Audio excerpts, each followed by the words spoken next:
One night when I was decently drunk after leaving a bar, I started messaging people on Tinder. Some girl named Alicia had messaged me, so I messaged her back. She answered almost immediately, asking what I was doing that night. I said I was just leaving a bar looking for someone to hang out with. She wrote back, "You should come over and smoke." I said, "Yeah, send me your address." She sent back her address promptly. It seemed like the quickest, easiest, most ideal Tinder match a guy could ask for on a Saturday night. I called for an Uber to drop me off at that address. The driver pulled up in his Honda, and I got in the front seat. Usually I would get in the back seat, but I was decently drunk and feeling extra social. The driver seemed cool. I was honest with him about where I was going, telling him I was about to meet a girl from Tinder. He laughed and said nice, and started going on about his stories meeting girls as an Uber driver and such. On the way there, I asked Alicia for her number, and she gave it to me. I started texting her, and she gave normal answers. When we got to the house, the driver said the house seemed familiar to him.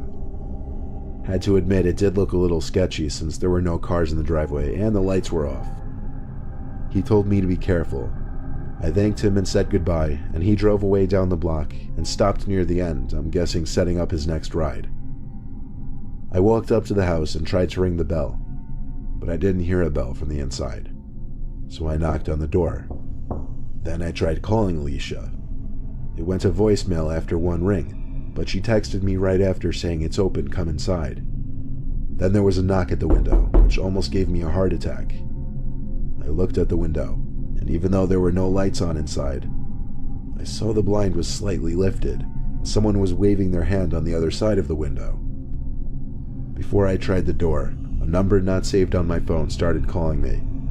I assumed it was Alicia, so I picked up.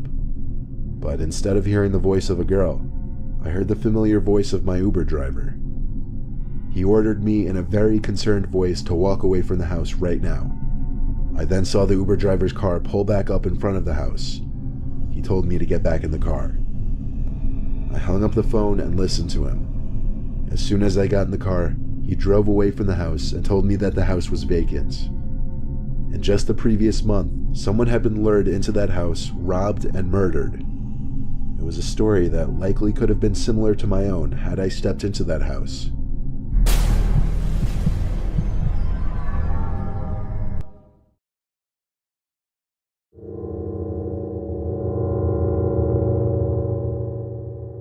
A Redditor who says he was about 12 or 13 was spending the night at his friend Michael's house, goofing around with a Ouija board with Michael and his sister in their basement.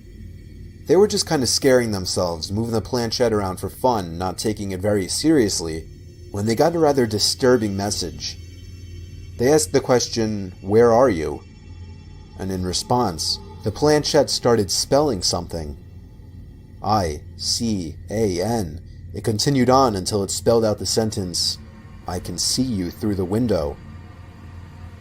The three kids laughed, thinking one of the others spelled out the phrase.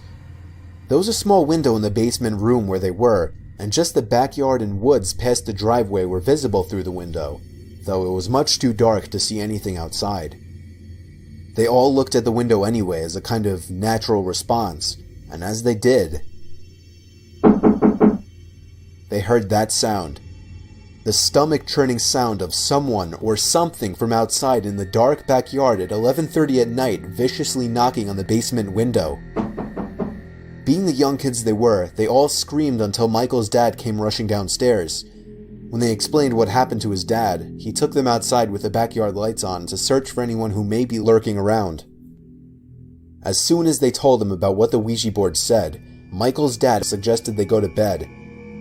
That was when he stopped believing what the kids had said.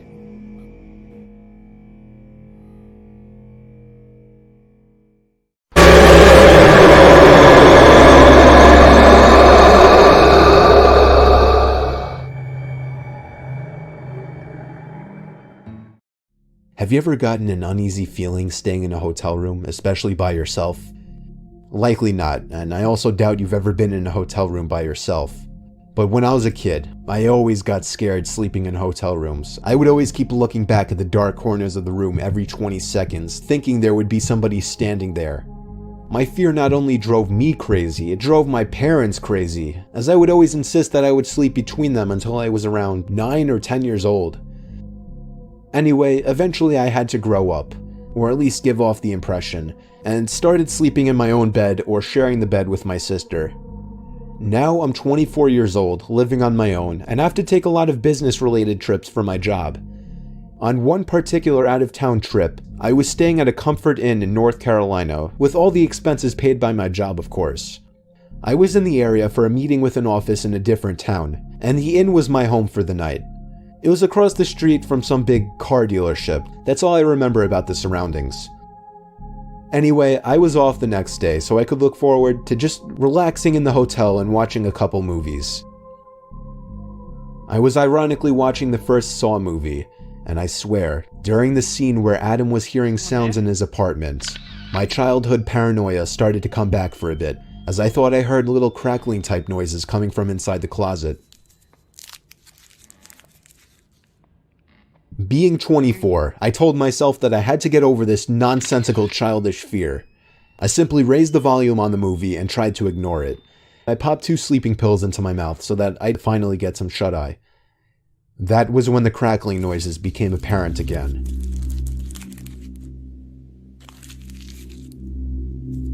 It wasn't constant or anything. It was just like once every minute or so I'd hear this crackling type noise that I just can't describe coming from the closet. It wasn't happening too frequently to really bother me, and the sleeping pills were knocking me out at that point, so I was out within like 10 minutes. The next thing I remember, I woke to the sound of cloth being rustled around. I sprang to an upright position, but it was literally too dark to even see within a few feet in front of me. After I flipped on the bedside light, there I saw somebody dressed in all black with a hood over his head, probably 6'5", 250 pounds, rummaging through my bag. I screamed at the top of my lungs, and in response, he fled the room. He had stolen my wallet and my watch, but he had also created a lasting memory that only digs deeper into a very large childhood fear of mine. I have never heard a story about anything like this on the news or anything, so for something like this to happen to a person like me, somebody who had such an odd, specific fear as a child, was simply catastrophic to me.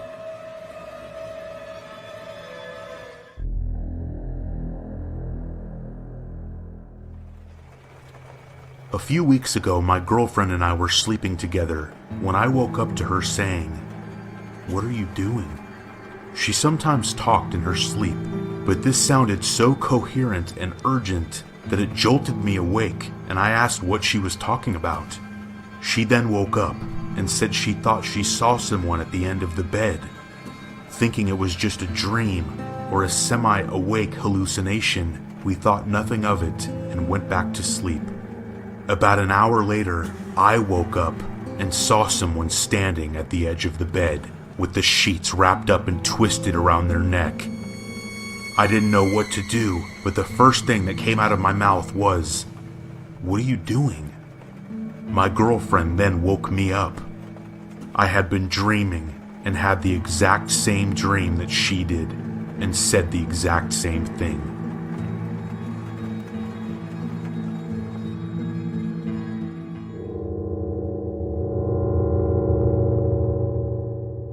When my friend and his little brother were younger, they shared a bedroom. They are some years apart, but his younger brother was born with a multitude of different health issues, including multiple sclerosis, and he's confined to a wheelchair and cannot care for himself. To keep an eye on him overnight when his parents couldn't, they shared a bedroom. One night, my friend randomly woke up for no particular reason and happened to glance over at his younger brother, but noticed something very startling.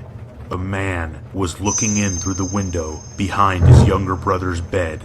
The first thing my friend did was jump up and turn the light on, and then ran into his parents' room to tell them what he saw.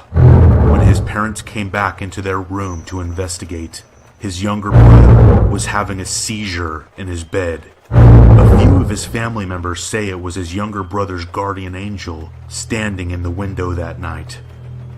My friend believes it was death.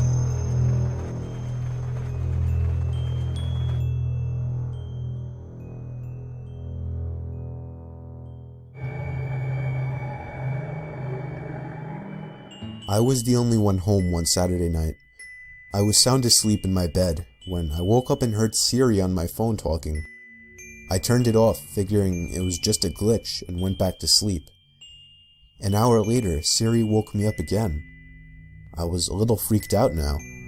Siri was responding to a strange sentence, "What that found for us?" And Siri's response was, "The answer is Thursday, July 4th, 1776. It was freaky as hell, but I still ended up dismissing it as a glitch. One more time, I woke up to Siri speaking. This time, the sentence that Siri was replying to was my full name, and her response was, "Here's the info for my name." At that point, I ran to my parents' room, locked the door, and slept in there. I still have doubts of whether it was really just a glitch.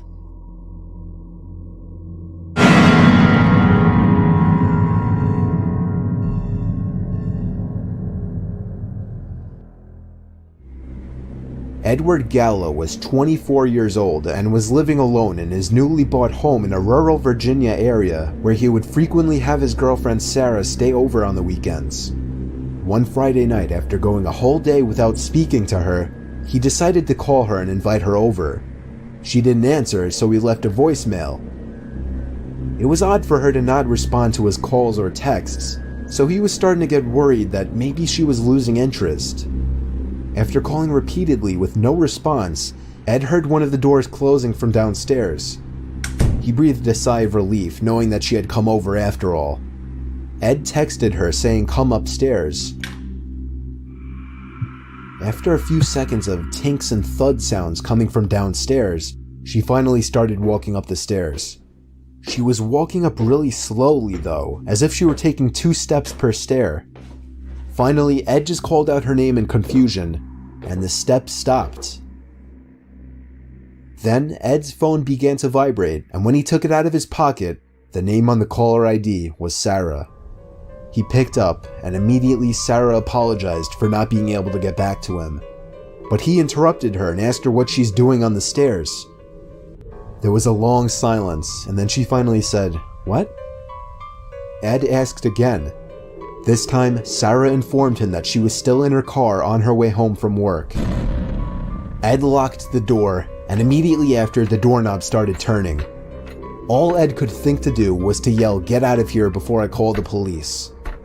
Whoever was on the stairs ran all the way back down and out the front door of the house. Ed looked out the window searching for whoever it was and saw the most disturbing thing he had ever seen. Across the road was a tall man wearing a dress shirt and ripped jean shorts, looking directly at him. And despite how far away he was, Ed could see a smile on the man's face before he turned and ran into the woods to never be seen again.